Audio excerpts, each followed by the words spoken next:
This is the 10th lecture in our series on net zero. And I have to confess, it's the lecture I didn't want to give because it's the lecture kind of everybody tends to lead with. And I worry about the whole tipping point discussion around climate. The Gresham College lecture that you're listening to right now is giving you knowledge and insight from one of the world's leading academic experts. Making it takes a lot of time, but because we want to encourage a love of learning, we think it's well worth it. We never make you pay for lectures, although donations are needed. All we ask in return is this: send a link to this lecture to someone you think would benefit, and if you haven't already, click the follow or subscribe button from wherever you're listening right now. Now, let's get back to the lecture. It tends to be when I tell somebody I'm working on climate, if the next thing they say isn't about low traffic neighborhoods, which it quite often is, it's often about, is it true that some tipping point is about to happen or has already happened and we're all doomed? This is one of the reasons. There's an obvious reason why tipping points are dangerous. It's a very bad idea to push our planet over a tipping point into some completely unexplored climate regime. So I'm not, the reason I was sort of hesitant about giving this lecture is I absolutely don't want to give you the message, nothing to see here, there are no tipping points, don't worry about it. But at the same time, there's a very unhelpful narrative around tipping points that I think is out there in the climate conversation. So it's quite a difficult one to balance. We have to take them seriously on the one hand, while at the same time not allowing ourselves to be sort of blinded in the headlights, which is the other sort of part of the other danger with thinking about climate tipping points. I'll give you some examples, and we'll do some maths. I am a physics professor, as you know, so there will be equations. There are for the newcomers. I'm afraid there won't be any equations done with hydraulic models. Although if you want to see our hydraulic model, particularly when it went wrong as well, and I start swearing on screen, it's all there on YouTube. I'll finish up by talking about how we should get our response to the danger of tipping points right. But I wanted to start with the danger of tipping points that people don't normally talk about or don't perhaps appreciate, and kick off, unconventionally therefore for a lecture on tipping points, with Dana Nocitellis, I hope I pronounced that right, columnist in The Guardian, who a few years ago came up with the 5 stages of climate denial.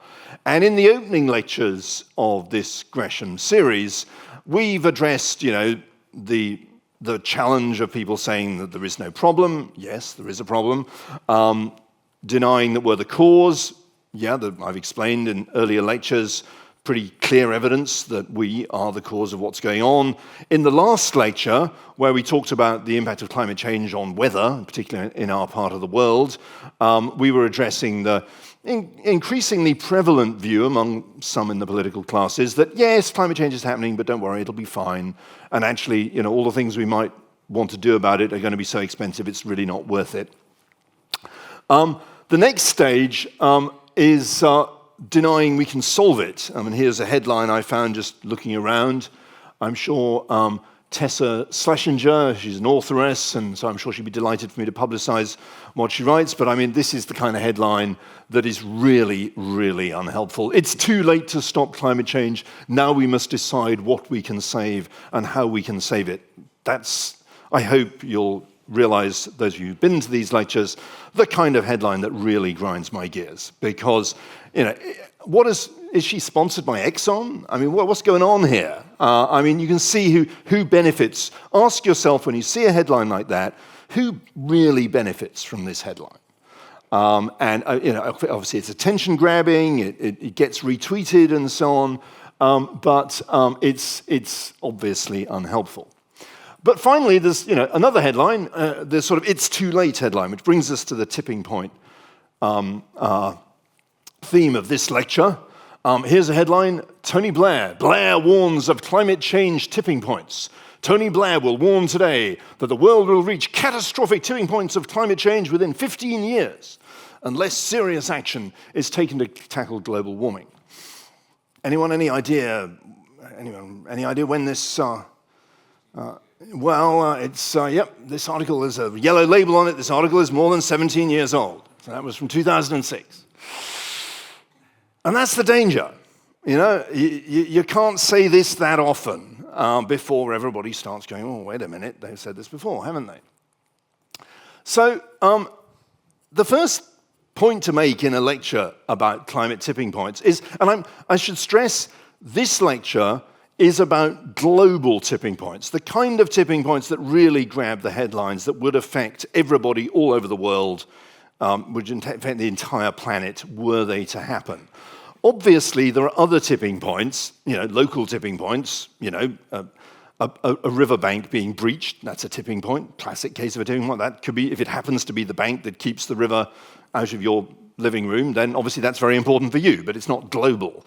So I'm not talking about local tipping points or thresholds being exceeded, for example, in coral reefs and so on, which have an important impact for globally relevant, globally important species, but not necessarily a global impact on the entire planet. So we're talking about global tipping points here. And so the first thing I want to stress is, so far, there's no evidence of these things happening yet. And I stress the word yet there. Climate change has been really quite surprisingly predictable.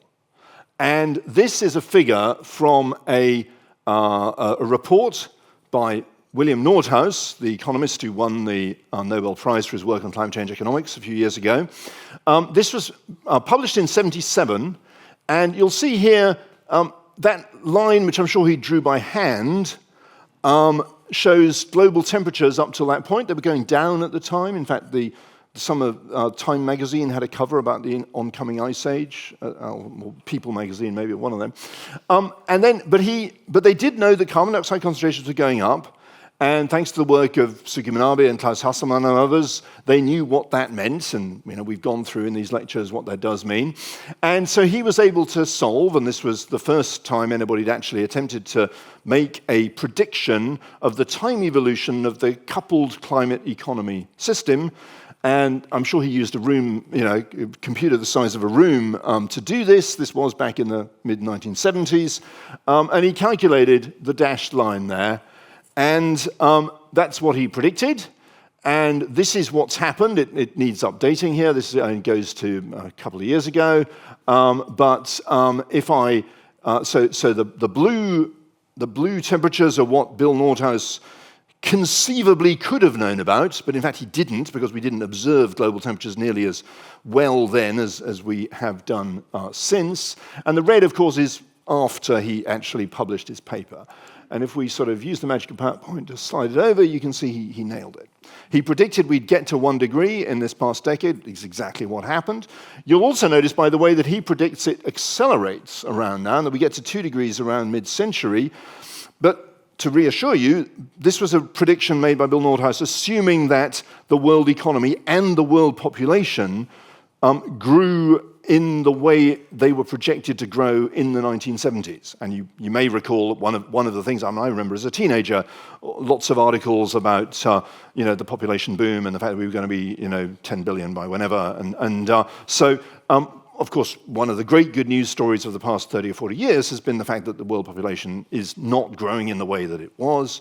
And of course, we have made perhaps some progress on decarbonization as well. So we're not predicting that rapid acceleration, but other than that, that's the future prediction from his. The world has warmed pretty much exactly as expected.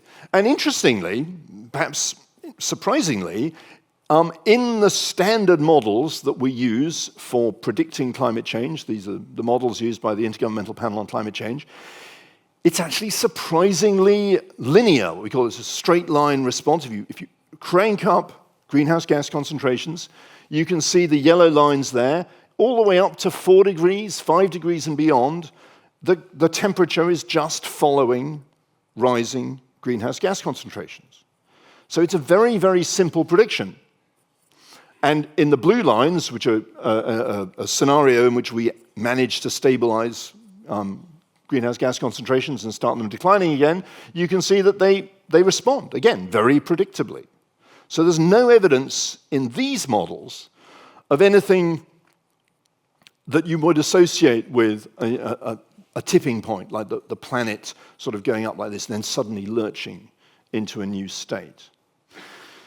But, are these models miss a lot of the physics. They're quite coarse resolution. They don't have nearly enough variability at small scales in them. So there's plenty they could be missing.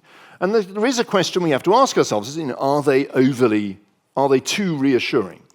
And plenty of thinkers in this space strongly believe that they are. And this is the kind of tipping point narrative that many of my colleagues in academia do talk about a lot and worry about a lot. And this is the idea that we are, and this is a nice figure from a paper by Will Steffen, which contains a lot of very sensible thoughts in it, but a lot of it is around how do we avoid these tipping points, how do we navigate the next few decades to avoid, pitfalls here, pitfalls there, and so on. And clearly the sort of choice they're sketching out here is that, we have to get on this Earth system stewardship pathway to avoid going over some planetary threshold and having the world run away from us into this hothouse Earth that they're worried about. So there's plenty there, and there's plenty of processes that are not well represented in our current models that could result in tipping point, globally significant tipping point behavior. Here's again a figure from their article which highlights the main tipping elements. These are parts of the climate system that could tip over, could suddenly. I suppose I should have started off by saying what I mean by a tipping point, because I'm just kind of assuming everybody kind of knows what I'm talking about. But so when you're Tim Lenton, who does a lot of work in this space, he uses the analogy of a chair. If you're sort of tipping a chair over, and eventually it'll reach a point where it'll fall over. Okay, so that's the analogy people have in their heads. It's not the same as sometimes people talk about a system reaching a tipping point, just meaning it's accelerating. And that's not what I mean. I mean, it's something much more, and I'll explain in a bit more detail what we mean by this sort of behavior in physics. An acceleration is not an indication of a tipping point. It depends what's driving the acceleration. It depends on the nature of what's happening. So, for example, the world is warming at its fastest rate ever at the moment, as we emphasized in a couple of lectures ago. But the reason for that is because the combination of greenhouse gas concentrations in the atmosphere that we're putting in is going up.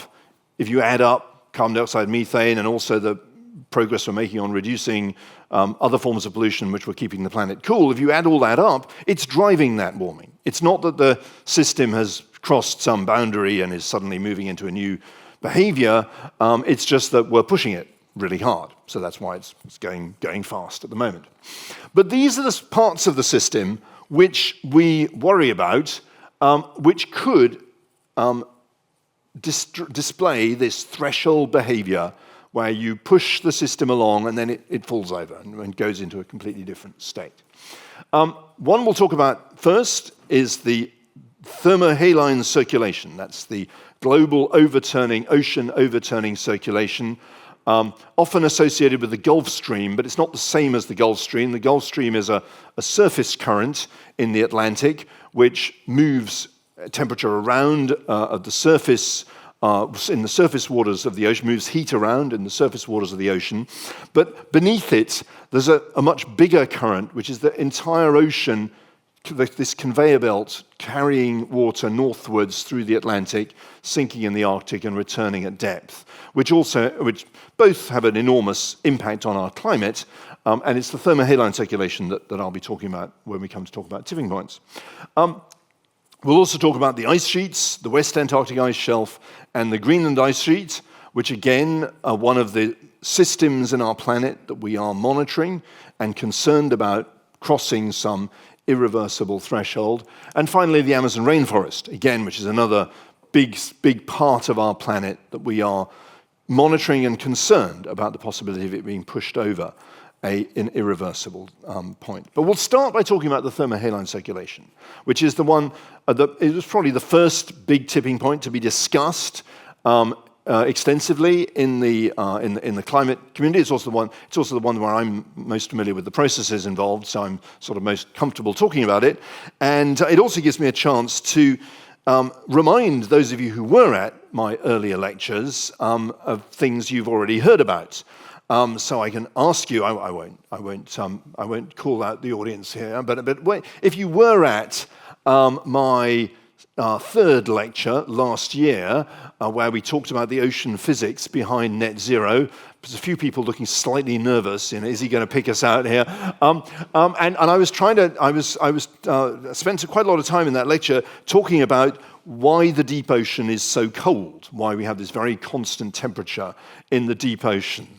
And the answer I explained to you was because the water that gets into our deep oceans gets there from very cold places. Over most of the ocean, the surface waters are too warm to mix with the waters beneath them because they're warmed by the sun, they're therefore less dense than the water underneath them, so they can't mix. They just slide around over the abyssal waters.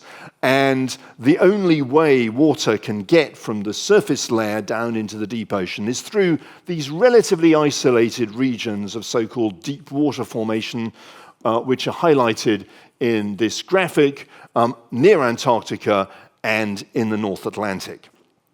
And the reason the water can only sink down to ocean depths in these regions is because of the reason water can sink down to the ocean depths in these regions is because of the peculiar equation of state, the equation that determines the density of seawater, and the fact that as you cool water down, it gets denser and denser and denser, but then it stops getting dense. You remember we emphasized this as you're cooling water towards zero.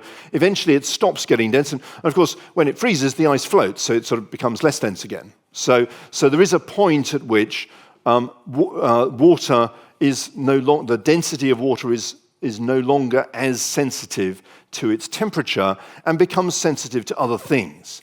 And it's in particular the salt content of water that determines how it escapes down into the ocean depths. So crucial to this story, therefore, now we're going to, in that lecture, in the Ocean Physics Behind Net Zero, we kind of just mentioned this as something going on which it helped us explain why there were two timescales in the planet's response to rising greenhouse gases. We had the sort of surface warming and then this very gradual warming of the ocean depths. But we kind of took this ocean conveyor as granted, as just something that was happening and determined how the system responded to rising greenhouse gases. But now we're going to ask ourselves a bit more about what drives it, what controls it, and could the conveyor itself be disturbed by what's going on in our surface climate.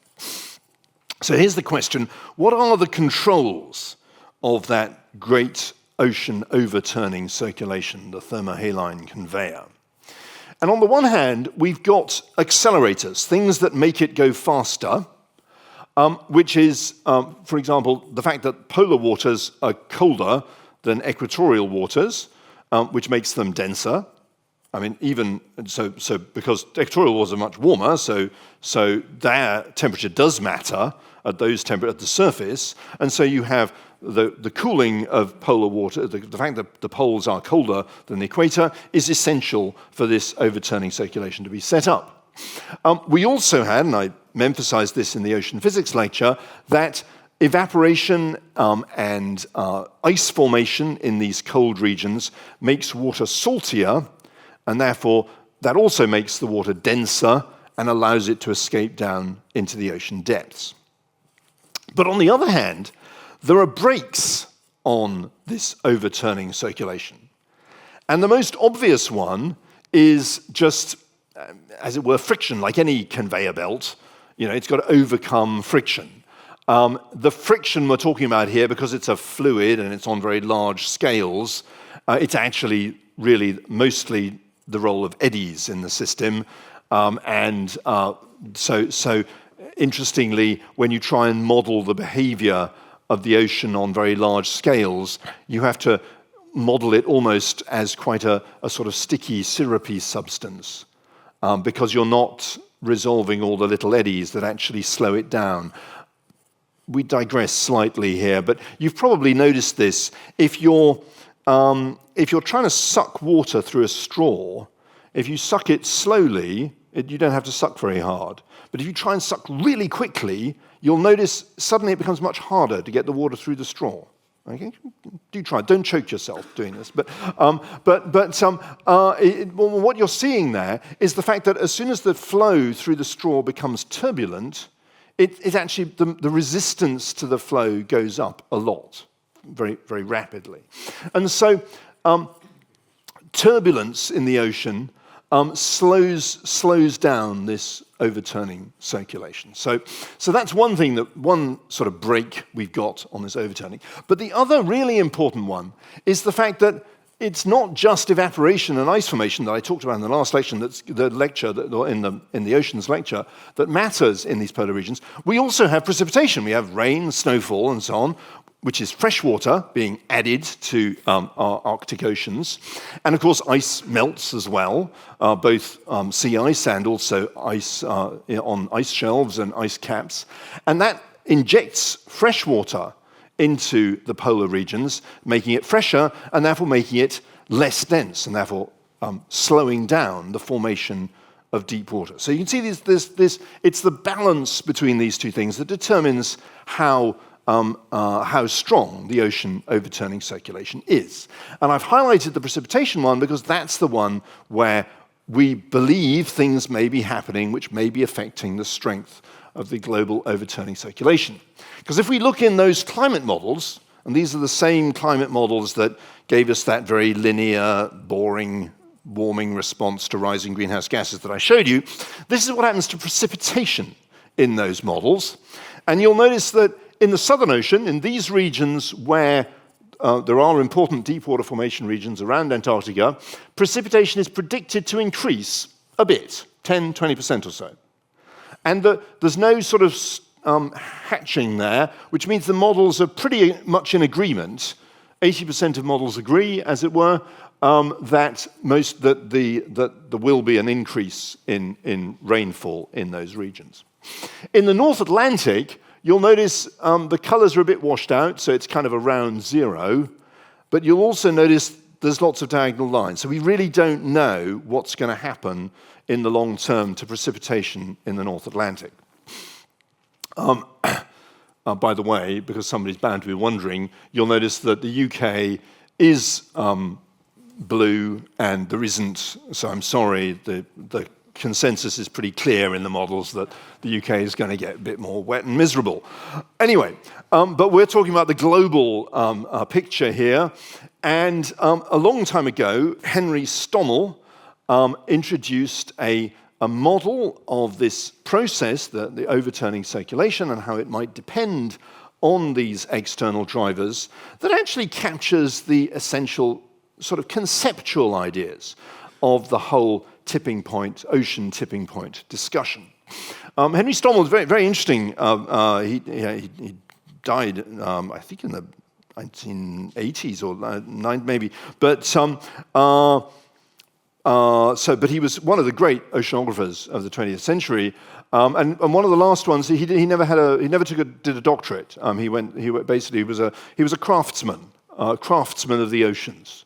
And he understood the oceans. He did a lot of very, very fundamental work on the basic processes that govern our ocean circulation. He's probably most well known for explaining the abyssal circulation, the sort of circulation of the deep oceans, which of course we were only learning about from very deep long line observations, and of course the submarine movements and so on after the Second World War. We were sort of discovering about our deep oceans. The work of his, which I wanted to talk to you about today, was his idea of a very simple model of the global overturning circulation. So you just imagine the world is just two boxes, an equatorial sort of rest of the world box and a relatively small polar box. And you've got an overturning that's driven by the density difference between the water in the polar box and the water in the rest of the world. So the water in the polar box is less salty than the water in the equatorial box, because in the equator there's lots of sun, lots of evaporation, water is relatively salty. In the polar box, lots of rain, lots of freshwater input, so it's less salty, but it's also colder. Put these two things together, the water there is, on average, denser than it is in the equatorial box, and therefore you have an overturning circulation. And it's steady because there's some friction. It doesn't just keep accelerating as it would if there were no friction, but you've got those important eddies doing the work to control it. Now, suppose if imagine the overturning strengthened, that would carry more water into the polar box faster, and if the amount of rain that was raining in the polar box stays the same, then the polar box gets saltier. Yeah? And that actually reduces the difference, so you have sort of higher salt, so it reduces the difference of salinity, reduces that resistance to the overturning that's introduced by the salinity. So the salinity in the sort of starting picture, temperature's driving the overturning, and the salinity contrast, the salt content contrast between the polar box and the rest of the world, is actually acting in the opposite direction, because the salt content here is lower than the salt content here, so it's actually acting as a brake on the overturning circulation. But if you strengthen the overturning circulation, you weaken the salinity brake, yeah, because you actually add more salt to this region. So you don't necessarily, it doesn't mean that it all falls to bits immediately, but you can see immediately that, there's something interesting there, because there's a feedback between what any change in the circulation affects the thing that's also driving it. This is the sort of hallmark of a non-linear system where a change actually feeds back on itself. So there's a feedback there. And of course, if you have weaker overturning, you then have more fresh water getting into this. So the balance between water flowing in from the equator and water coming in from the rain is such that it ends up fresher, therefore less dense, and that has the opposite effect.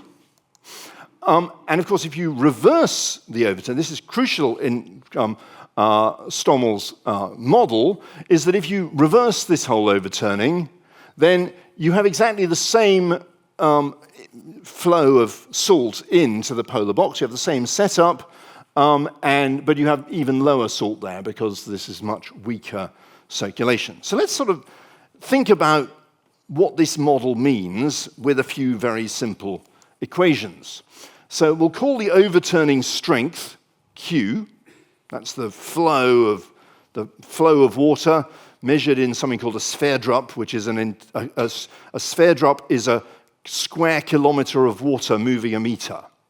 So it's a unit for a flow of rather a lot of water. So if you did this in liters per second, it would be so sphere-drups is a better unit to use. We've got the temperature contrast, delta T. I use deltas to indicate temperature differences here. And it's from low to high, so delta T is positive. Yeah? So that's the difference in temperature between pole and equator, or pole and tropics. And then we have the salt contrast as well. Remember, you're starting off from conditions where the poles are always less salty than the equator. That's not predicted to change, so delta S is always positive as well. Again, we're setting this up so that all the symbols are positive to make it easy for you to follow. So, a couple of equations, but bear with me. They're very simple ones. The rate of overturning, if it's driven by the density, is proportional to, so these are just constants, A and B, there's numbers. It's proportional to one term which depends on the temperature difference, which is positive, that's driving the overturning, and another term which is negative, which depends on the salt content difference. So that's slowing it down. So it's the balance between these two which gives you the strength of the overturning. We've also got what determines the salt content. Well, we've got this continuous freshwater input, called E. There's an extra freshwater going in, and that's balancing the salt that's being carried in from the equatorial box, which obviously depends on the salt content difference. If that difference was 0, then the overturning wouldn't change the salt content, wouldn't transport salt into the polar box. Okay, but because there's always a difference between the equator and the pole, the stronger the overturning, the more salt it carries into the pole. These vertical lines here mean it doesn't matter what the sign of the overturning is, that's always positive. So what we call modulus sign, okay? And that means that it doesn't matter whether it's mixing it that way or mixing it that way, it's the amount of overturning that determines that the size of this mixing in of salty water into the poles.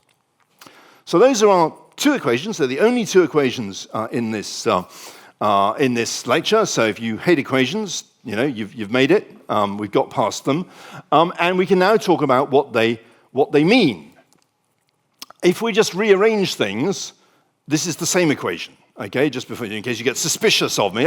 He said there was only two, but no. This is, I have actually stuck with the promise.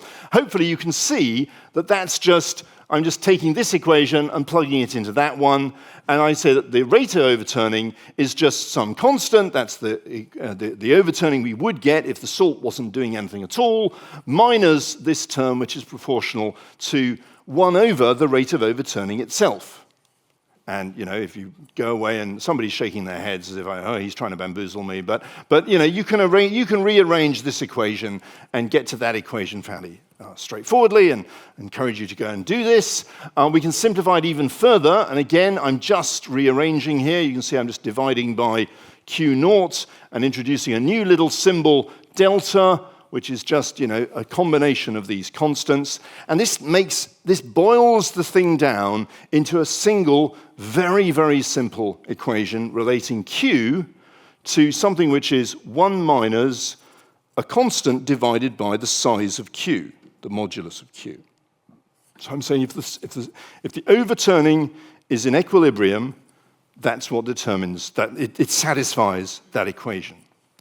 And as I hope you can all remember, if you've got an equation which relates sort of one thing and another thing, you can draw a graph. And you can see that you've got, this is straight line here is Q on Q0. That gives you a straight line because as you go, it's just proportional to Q.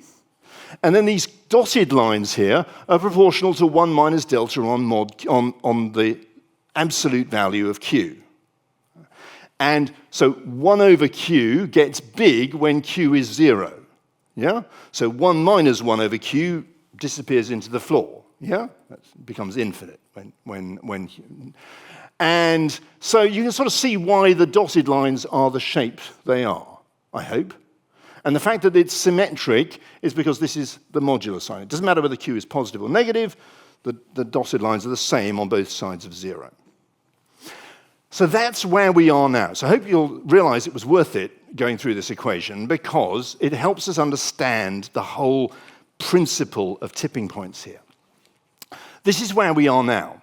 If the dotted line, I haven't left myself enough time to explain in detail why, you'll be pleased to hear. So if the dotted line's above the solid line, so if we disturb where we are now, if the dotted line's above the solid line, it's pushed upwards, it's pushed towards higher Q. And if the dotted line's below the solid line, the system is pushed towards lower Q. So where we are now, if it sort of wobbles around a bit, it's sort of pushed back to where it started, yeah? So it's stable. Took me a lot of PowerPoint to do that, so. Okay, but what if it rains more? What if, those models are saying it's going to get wetter in the polar regions, and so that freshwater input goes up, and if you remember this delta term, one of the things feeding into it was that freshwater input. It was a combination of various variables, but one of them was the freshwater. So suppose delta is increased. So I'm going to go for, it was so good. Let's see it again. Okay, so those were just random variations. So at the moment it's stable. It's not as if a simple fluctuation from year to year is going to suddenly send the whole thing haywire. But suppose we had a systematic increase in precipitation. Okay, so you can see I've increased delta from 3 to 4. You can see that the dotted lines move downwards. Yeah? Because delta increased. Okay. And then eventually you're going to get to a point where the only way it can go is down. So as we increase the precipitation, we're pushing down the dotted line. Yeah, it's 1 minus delta over Q, over mod Q, so as you make delta bigger, it's pushing it downwards. And as I push it downwards, you can see the overturning weakens, it moves towards 0, okay? And eventually you get to this critical point where the dotted line only just touches the solid line. And remember, if your blue dot is on a place where the solid line is above the dotted line, it moves to the left. And so if we go just one tiny bit further than that, it can't stay there at all, and it has to drift all the way off down. It has to very suddenly transition off down to this other side of the regime, we call it, this other ocean state, where the overturning is now negative, so it's reversed, and it's much, much weaker. It's a small, weak, negative overturning. And we have a completely different climate state. And that would have very dramatic consequences for climate, certainly in Northwest Europe. So these are the amount in a recent study led by a Dutch group looking at the implications of this. They found that certainly in the vicinity of Bergen, you could have a reduction of over 15 degrees in the course of a century. So here we are, here's showing in various cities. Bergen, you can see, is the pale blue one, which drops very rapidly at the point where the thermohaline circulation collapses. And of course, this gives you cue dramatic film scripts. We could digress on all the physics they got wrong in The Day After Tomorrow, but the basic the basic premise of the film was that this happened, and therefore you suddenly had this.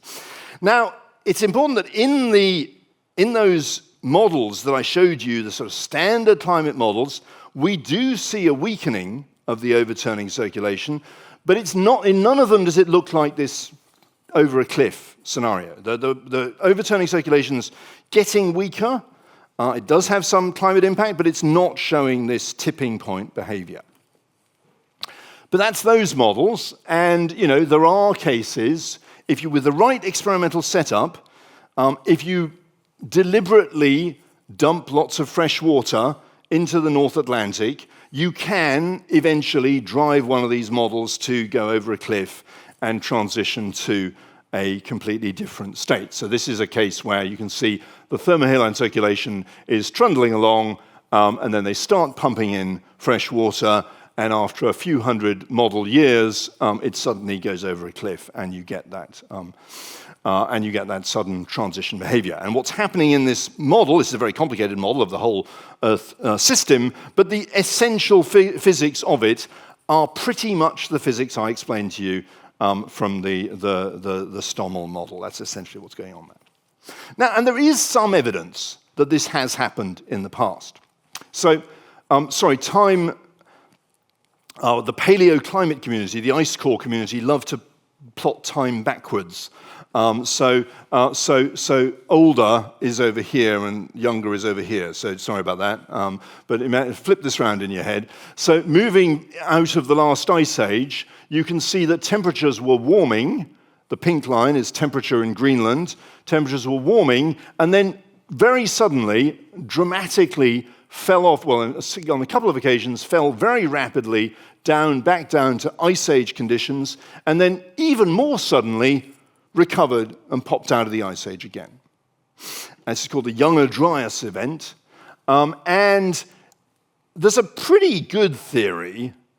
I'm sorry to say that paleoclimatologists don't seem to agree on much. So although I think it's a great theory, there's plenty of people who still sort of grumble about it. But it comes from Wally Broecker, another of the greats of 20th century climate science.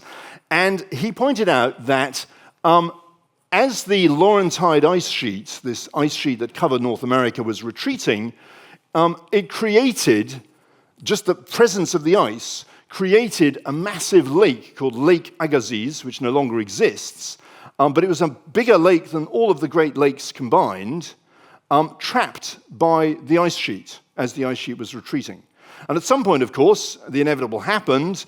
The dam burst, the ice dam burst, and all of the water in Lake Agassiz drained out down the St. Lawrence Seaway into the North Atlantic.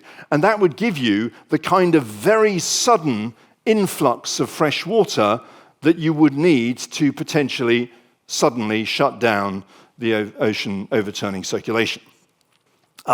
So this is the theory, Broecker et al. In 1989, and it's been sort of confirmed in a few other papers since of why that Younger Dryas event occurred.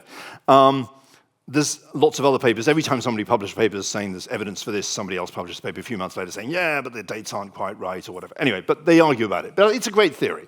And it's quite a plausible theory as well. So here's the question. What do you see? That's the Atlantic meridional overturning circulation. That's the state of the ocean conveyor at the moment.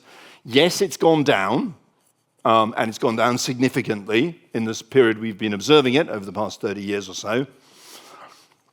Is it heading for a tipping point? I'm afraid I can't tell you. But it's moving in the direction that we would expect it to move in response to freshening of the North Atlantic and so on, all the things which we believe going on. So that's the situation we're on that. I'll just skate over a couple of other examples of tipping points. I won't, that gives you, I wanted to go into detail on one of them so as to give you a gist of how it actually works. But just sort of for completeness, there's the ice sheets in Greenland and Antarctica. These, of course, there's scope for instability in the Greenland and Antarctic ice sheets because, I don't know if you know this, but much of the altitude of Greenland and Antarctica is provided by the ice itself. And in fact, if I take away the ice, that's what they would look like. So you can see that, in particular, West Antarctica and central Greenland, without the ice, would be sea level, below sea level. And so one thing you can be sure about is if the ice were gone, it's gone. It can't grow back because, or it would take another ice age for it to reform, because once you've removed the ice, you've actually lowered the surface of the Earth, in effect, as far as the atmosphere is concerned, and made surface conditions that much warmer. So there's obviously scope for a tipping point there, and we are seeing, very importantly, significant loss of ice in both Greenland and Antarctica, and this is from gravity measurements that NASA's been performing ever since 2004, and we can actually see the weight of the ice sheet from the gravity measurements they make with satellites. We can see the mass of ice changing in both Greenland and in particular in the West Antarctic ice sheet, which is, again, one which we're tracking closely because, of course, these are the points where the ice sheets are potentially most unstable. So Greenland is losing about 250 billion tons of ice per year, while Antarctica is losing about 150 billion tons of ice. Those sound like extraordinarily large numbers. They are. And again, I wouldn't want to belittle the importance of what's going on here, but I think it's also important to get these numbers into context. So 270 billion tons from Greenland, 150 billion tons per year from Antarctica, that's in the context of total mass. So these numbers often people don't put together. Total mass of ice in Greenland, 2.7 million billion tons. Okay, total mass of ice in Antarctica, 24 million billion tons. So if it carries on at the current rate, Greenland will be gone in 10,000 years. And Antarctica ice will be gone in 160,000 years. Now look, of course, we're worried not about it carrying on at the current rate, but about the possibility of it accelerating. But at the same time, when you see the headlines about the speed of melting of Greenland and Antarctica, it is important to put those into context. There's a lot of ice there. And so we are aware of the possibility of pushing the system over a tipping point in the cryosphere. And of course, the big danger with pushing the system over, so the cryosphere is our name for the ice systems of the world. And the danger, of course, of once you've pushed the ice systems of the world over a tipping point, it'd take a very long time, but you wouldn't be able to get it back again because, ice dynamics is so slow. So this is, an area of concern for, collapses in ice sheets are, at the moment, in current models, not predicted to have a big impact on sea level rise this century. But again, we're discovering all the time that the ice sheets are more dynamic than perhaps we thought they were. And so it's an area also that the scientific community is monitoring very closely. Finally, tipping points in forests. One of the concerns in Amazonia is that the rainfall in Amazonia is sustained by the presence of the forest itself. And so you've got, again, just as we had with the overturning circulation, where there was an interaction between the circulation itself and the forces that were driving it, there's an interaction between the presence of the forest and the rainfall that sustains the forest in the first place. And we are seeing drying out. So wherever you see red and orange in this, we're seeing reductions in soil moisture over Amazonia over the past few decades. And we're seeing, in particular, incidents like a drought that occurred just last year. So you can see it's the same image, the same location. In just a few months, you went from that to that when rainfall was essentially ended in a large chunk of Amazonia. So people are worried about the possibility of pushing Amazonia over a tipping point. But this is one of the ones where, when it was initially proposed back in 2000s, it actually had a very unfortunate consequence of many people in Brazil saying, well, if it's all doomed anyway, bring on the chainsaws, because we may as well make some money out of this while it's still there. Okay, so it's very important to emphasize that most of what's happening in Amazonia is nothing to do with climate change. Yes, climate change is contributing something to what's going on, but Amazonia is, please take note, Amazonia is not already doomed. And there's therefore no logic to saying, oh, well, we may as well exploit it while it's there because it's going to be gone by mid-century anyway. And that's an example of where, talking about tipping points can get dangerous. And just to sum up, the things that I worry about, the reason I put off talking about tipping points for so long in this lecture course is I feel it can encourage fatalism. You can think, oh, well, we're doomed anyway, so what's the point? And we do need, it's not to say tipping points are not important, we do need to understand what's happening, and of course the further you stress the system, the more likely it is you're going to encounter one of these tipping points. But it's certainly not too late to stop climate change, and I cannot emphasize that point more than enough. In the next lecture, we will talk about some of the more wilder ideas out there about how to stop climate change. But when I say it's not too late to stop climate change, it's not too late to stop climate change, and it's not too late to stop climate change in a pretty sensible, controlled way without doing anything particularly stupid. That's the main message of this entire lecture course. Anyway, thank you very much. Well, thank you for the fascinating talk. That was great. There's been lots of coverage in the last month or so of dramatically out of the norm temperatures in the Atlantic. What does that mean for these models? Does that tell us anything? What did that make you think? I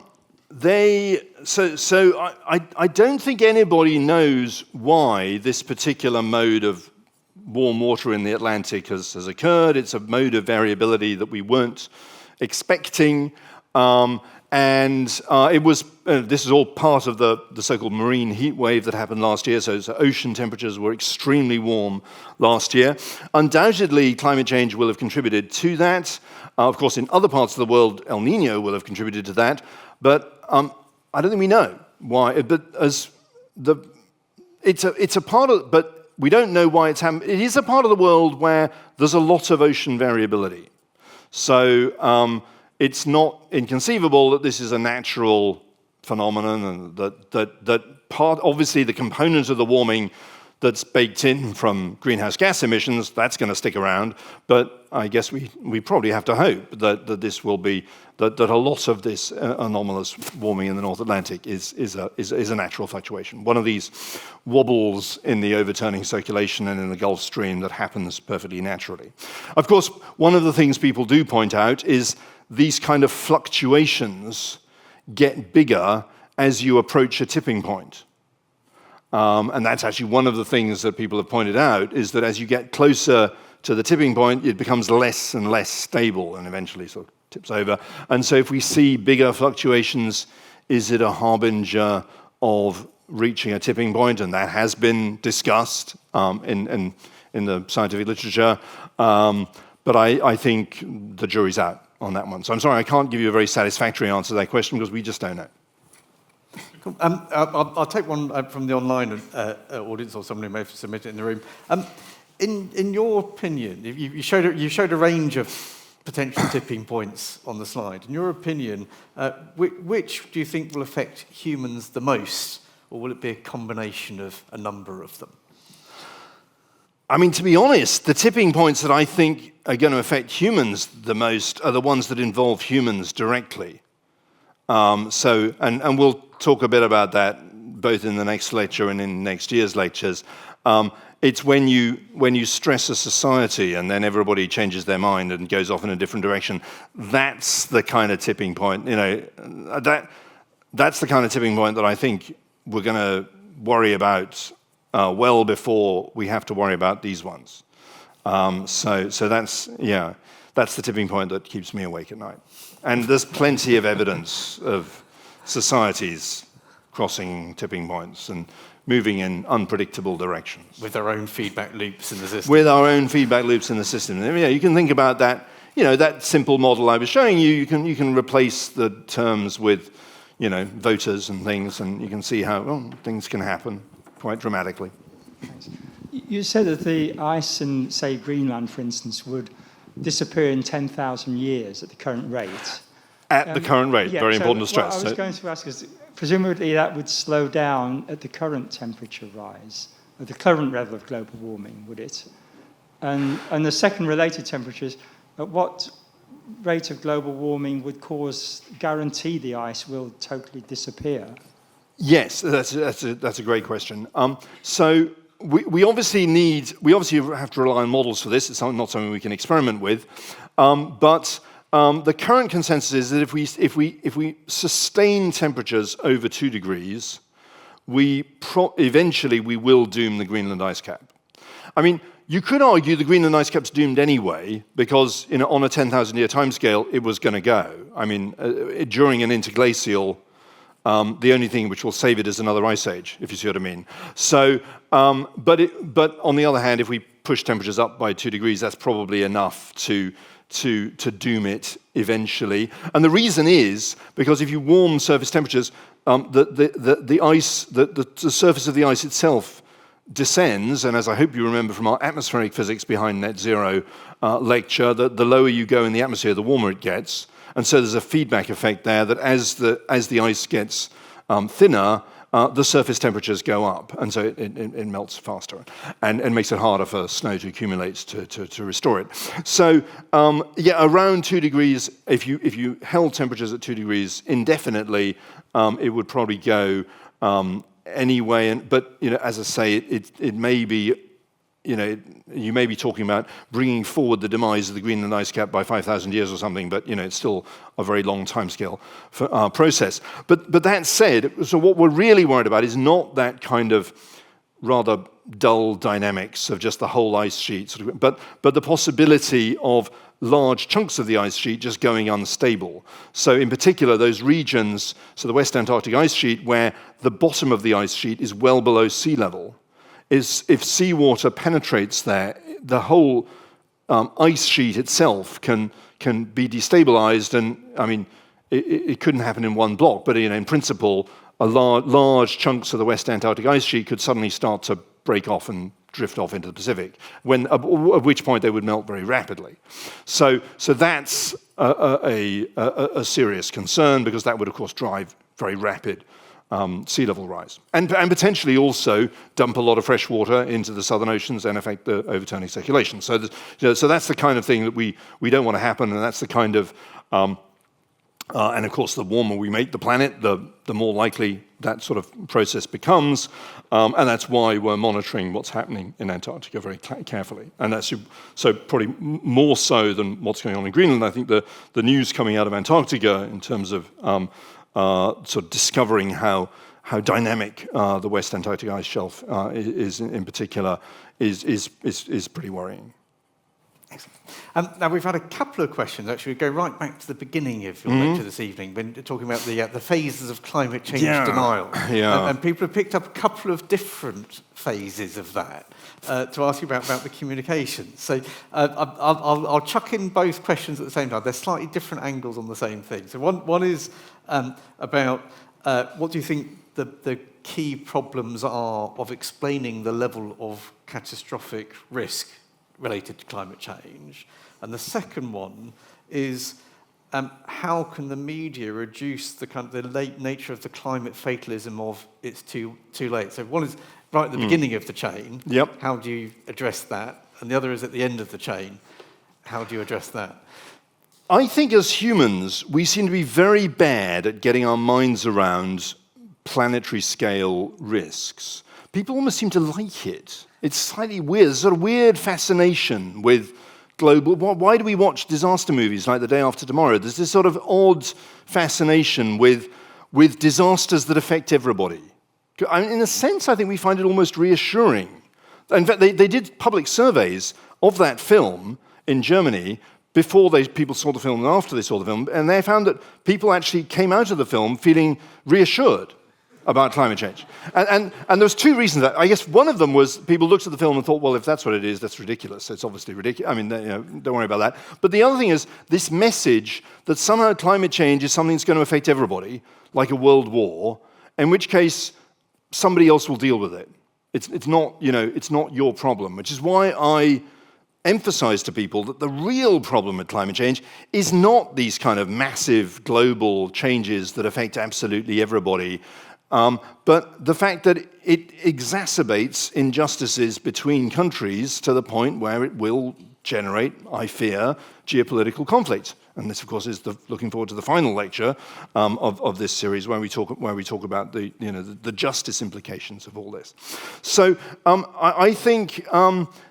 I don't. The answer to your question about how should we communicate this sort of these global threats, I don't know the answer, because I just think we've got a real cognitive problem with even thinking about them. Somehow, as a species, we've not really evolved to be able to comprehend those. But I don't think you need to understand that we can fix climate change. And this is on to the second question. I do think it's very important to remind people, for less than what we paid for gas last year, less than the profits that everybody made in what we paid for gas, you could have captured all the CO2 it generated and put it back under the North Sea twice over. So I keep emphasizing that this is a fixable problem.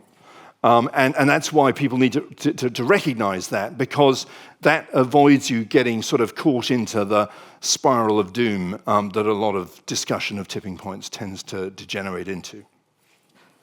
Ladies and gentlemen, the good news and bad news. The good news is clearly we do still have time to address some of the challenges of climate change. Sadly, we don't still have time to carry on this evening's questions. So I'd be grateful if you could join me for one last time in thanking our speaker this evening, the Gresham College Professor of the Environment, Myles Allen. Thank you very much. Thank you.